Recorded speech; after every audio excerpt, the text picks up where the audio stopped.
Hi everyone, we join with Sparsh Yadav, winner of late Mohit Kumar Jaiswal Memorial Open FIDE Rapid Rated Chess Championship, which was happened in Kausambi. So congratulations, Sparsh. Thank you. So आपको कैसा लगता है ये tournament जीत के? ठीक ही है, मतलब इसको मैंने अच्छा खेला इस टूर्नामेंट में। और eight eight and half point बनाया 9 में से, तो Okay, ओवरऑल ठीक ही था। गुड. So consecutively आपने 8 गेम्स जीते. So सेवेंथ 8 गेम में आप नर्वस थे क्या?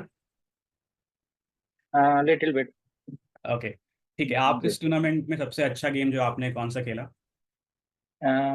रवि प्रकाश से खेला था। ओके, क्या आप उस गेम के बारे में हमें बता सकते हैं? हाँ, बता सकता हूँ। Okay, sure. So you started with E E4. Four Your opponent played C four C5, knight F3, D6. You played C3. So what variation is this, Persh? एलेपिन एलेपिन।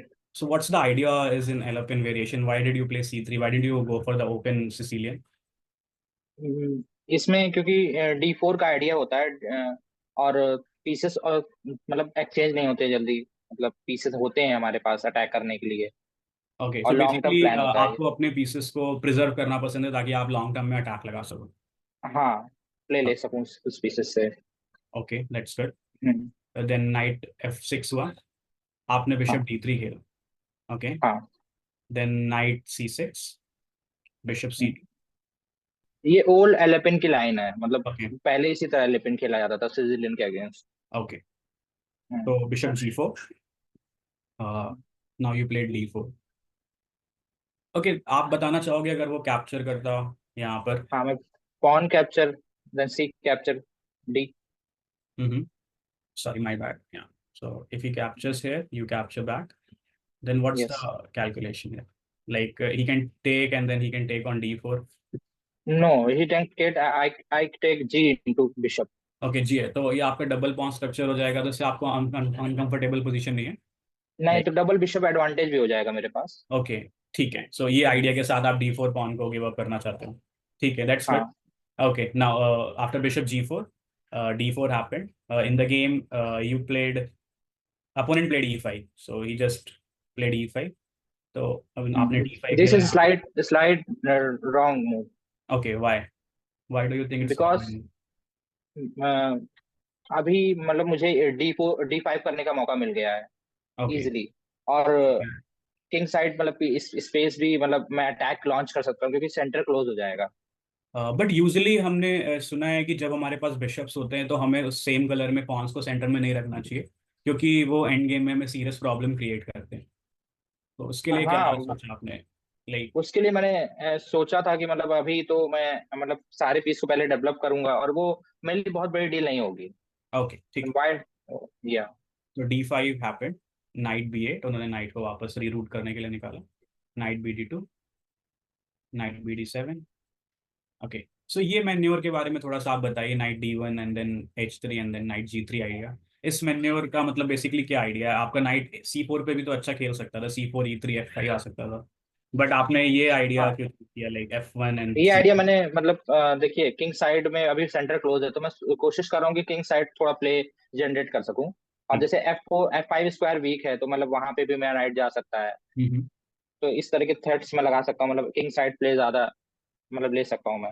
तो इसीलिए मैंने ओके, किंग साइड मतलब ले गया इसमें। That's good. Hmm. Bishop G6 happened. Now A4 का क्या idea हो सकता है? कोई प्रोफ्लेक्टिव मूव है ये? क्या आप रेजिस्ट करना चाह हाँ, रहे हो? बी बी5 को स्टॉप कर दिया है मैंने। ठीक है, वेरी गुड. सो कैसल, कैसल, नाइट H5. ये गलत मूव है, मतलब यहाँ पे एक पॉन मुझे मिल रहा है। ओके, कोई practical ideas. Okay, he took. आपने कैप्चर किया यहाँ पे नाइट से D7 पे, and hmm. Your they take with the queen, and after this you take here, I take the knight. so you get the extra pawn in the game. Okay, ठीक है. Bishop F6, थोड़ा सा उनके bishop को space मिला but बहुत ज़्यादा नहीं. ठीक है, queen F3, bishop E5, bishop F4. Okay, A5 move का कुछ आइडिया अगर आप शेयर करना चाहिए कि इस ये. स्पेस स्पेस लिया पहले तो मैंने, और दूसरा बिशप ए4 की थ्रेड दिया। बेसिकली आप स्क्यूअर करना चाहते हो अपोनेंट को, so you wanted to play bishop. हाँ नहीं, वो भी है, और मतलब स्पेस मतलब भी लिया क्योंकि मुझे बी B4 भी मैंने मतलब आगे फ्यूचर में मैं करना चाहता हूँ, तो मुझे उसके लिए भी थोड़ा सा। Okay. हाँ। So that is why A5. Okay, good. Yes. In the game, rook E7 happened. He played H4. तो आप दोनों ही विंग से खेल रहे हो, king side queen side. Okay, हाँ, H5। बेसिकली मैं पॉन फिक्स कर रहा हूँ एंडिंग में, मतलब इस पॉन पे अटैक करना इजी होगा। ठीक है। हम्म। rook E1, rook to B8, A4, queen C8, rook to C1। Usually हमने सुना है कि कभी भी अगर हम अपने पॉन के पीछे पीस को रुक को रखते हैं तो वो एक बैड मूव होता है, क्योंकि वो हमारे रुक को पैसिव करता है। तो इसके पीछे आप या क्या जस्टिफिकेशन देंगे, like why did you plan रुक C1 हेयर, क्या प्लान है आपका यहाँ पे?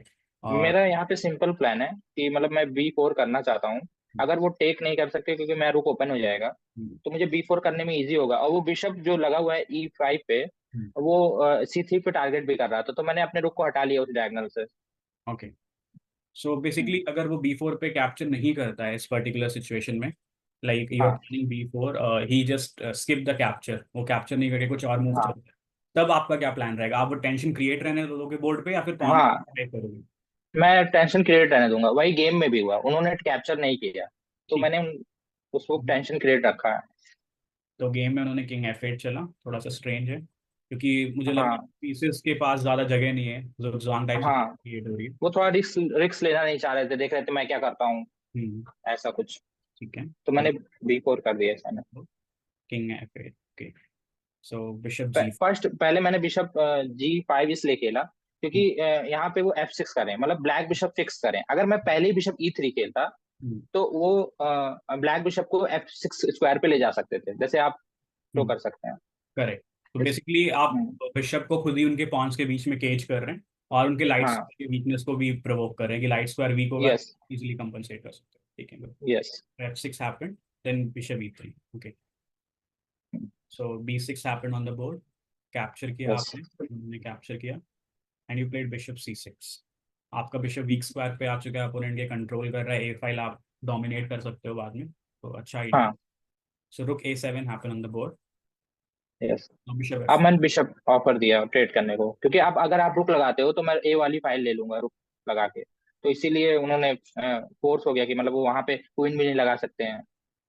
Okay, that's good. तो उन्होंने क्वीन C7 चला, देन यू टू, हम्म। अब उनका F फाइल भी ओपन हो गया, तो हाँ। आप ए फाइल पे लेके गए। Now he played this move, तो आपने क्वीन E3 लेके आए। आपने ये टेम्पो क्यों दिया, मतलब आप पहले क्वीन को हटा सकते थे, बट टेम्पो आपने देना क्यों इंपॉर्टेंट समझा, लाइक अब आप। मुझे वो टेम्पो टेम्पो इसलिए नहीं लगा क्योंकि मैं अगली मूव में रुक F1 आ रहा हूँ, और थ्रेट दे रहा हूँ कि आप मारना चाहते हो तो मारो, नहीं तो मैं मार दूंगा, F फाइल मुझे मिल जाएगी। उनका रुक ठीक। A7 पे बिजी है, वो रुक बैक रैंक पे नहीं ले जा सकते ये वाला रुक। ओके, तो फिर गेम में उन्होंने क्वीन को E7 खेला, एंड रुक F1, rook takes, rook takes. ठीक है, बट अभी उनका रुक 7th रैंक में अगर एंट्री करेगा तो? अभी उनका रुक 7th रैंक पे एंट्री करेगा तो मैं क्वीन F3 खेलूंगा। Okay, queen F3। हाँ, मतलब ऐसी भी मूव आ रही है, और बेसिकली पोजीशन गुड है मेरे लिए, कोई इसमें कोई इशू नहीं है मुझे, क्योंकि उनके एक मतलब एक रुक आके मतलब कुछ थ्रेट क्रिएट नहीं कर पाएगा अकेले। ओके, सो हम्म। बिशप E8 हैपेंड, आप क्वीन F3 आए, ठीक है। अभी वो बिशप को बिशप क्रॉस बिशप नहीं मार सकते, क्योंकि नॉर्मली पासर निकल जाएगा वहां पे। वेरी पास पॉन क्रिएट हो जाएगा, हम्म। Queen F5। तो यहाँ पे गेम ओवर हो गया है। क्वीन F5 पे मतलब काफी थ्रेट्स आने लगी, मतलब इसको बचाया नहीं जा सकता। ओके, सो क्वीन F5 का आइडिया क्या है, थोड़ा आप अगर हमारे व्यूअर्स को बताना चाहो, आप क्वीन F5 है तो क्या प्लान है यहाँ पे?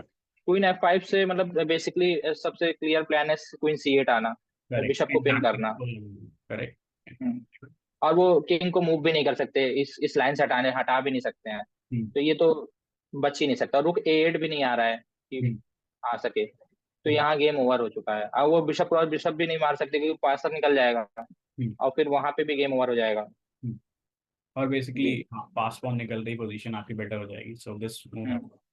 नाउ C8, तो उनका पीस फ्री में यहाँ पे मर गया, and then you are totally winning this position. हाँ, फिर मैंने कन्वर्ट कर लिया इसको। कन्वर्ट करना अभी इतना इजी नहीं रहता बिगनर्स के पॉइंट ऑफ व्यू से देखा जाए तो, क्योंकि वो उसमें भी ज़्यादा से ज़्यादा पॉन हाँ। एक्सचेंज करने लगते हैं। उनको लगता है कि जब हम पोजीशन को जीत रहे हैं तो हमें ज़्यादा से ज़्यादा पीसेस एक्सचेंज करने चाहिए, पॉन्स एक्सचेंज करने चाहिए, हम्म। ताकि हम इजी एंड गेम में आ जाएं। तो उसके लिए आप क्या हाँ, एड करना चाहोगे, जब आपके पास विनिंग पोजीशन है तो अब आप यहाँ पे किस तरह से खेलेंगे?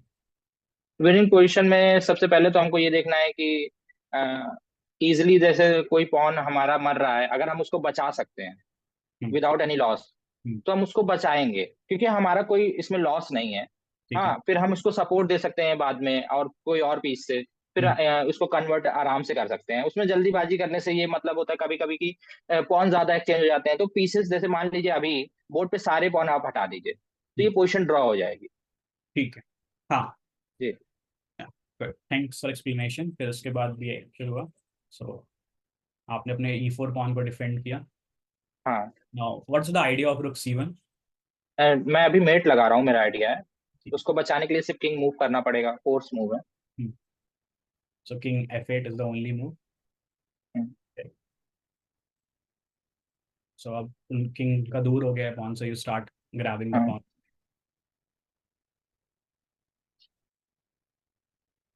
अभी भी देखिए मैंने एक पॉन ई वाला बचाया है। जहां तक हो सकता है आप अपने पोजीशन में सेफ प्ले कर सकते हो जहां तक। जी। तो अभी देखिए मैंने अभी उनका पॉन नहीं रोका, यहाँ पे मैं कैलकुलेट कर लिया था कि मेट होगी, तो मैं इसीलिए उसको चाहता तो मैं रोक सकता, गेम और 5 6 मूव 10 मूव तक आगे बढ़ता है, इसीलिए मैंने पहले मेट काउंट कर ली और फिर मैंने क्वीन बनाई। करेक्ट। बेसिकली हाँ। यूजुअली क्या होता है, जैसे एरॉन निम्जोविच ने कहा था कि भाई पास पॉन को आपको क्रिमिनल की तरीके ट्रीट करना चाहिए और उसको हमेशा अंडर सर्विलेंस रखना चाहिए, but when you already calculated the mating idea तो आप उसको इग्नोर कर सकते हो। तो ये अच्छा हम्म। था। And you made a queen and it's a mating idea. Yes. अच्छा गेम था आपका स्पर्श, अच्छा लगा। Thank you. अभी अपार्ट फ्रॉम चेस मैं थोड़ा सा इंडिविजुअल क्वेश्चंस पूछना चाहूंगा कि अभी आप करेंटली क्या कर रहे हैं? अभी मैं ग्रेजुएशन हुआ है, और अभी मैं टोटली कोचिंग लाइन में हूँ, और टूर्नामेंट्स भी अपने भी खेल रहा हूँ एज ए प्लेयर। आप चेस कोचिंग में, राइट? यस। आप किन प्लेयर्स को सिखाते हैं, लाइक बिगनर्स, इंटरमीडिएट, किस लेवल तक के प्लेयर को सिखाते हैं? बिगनर इंटरमीडिएट दोनों। ठीक है, वेरी गुड। सो अभी आपका करंट कोच कौन है? अभी तो कोई कोच नहीं मेरा। अच्छा, इससे पहले आपने कभी कोचिंग ली हुई है चेस की? मैंने नहीं, कोचिंग नहीं ली है, ओके, सेल्फ सो स्टडी से किया है। Self study. सो आप कोई बुक रिकमेंड्स करना चाहेंगे हमारे व्यूअर्स के लिए, जिनको आप रीड करके आप अपना गेम इंप्रूव कर पाएं? देखिए, इंटरमीडिएट के लिए मैं एक बुक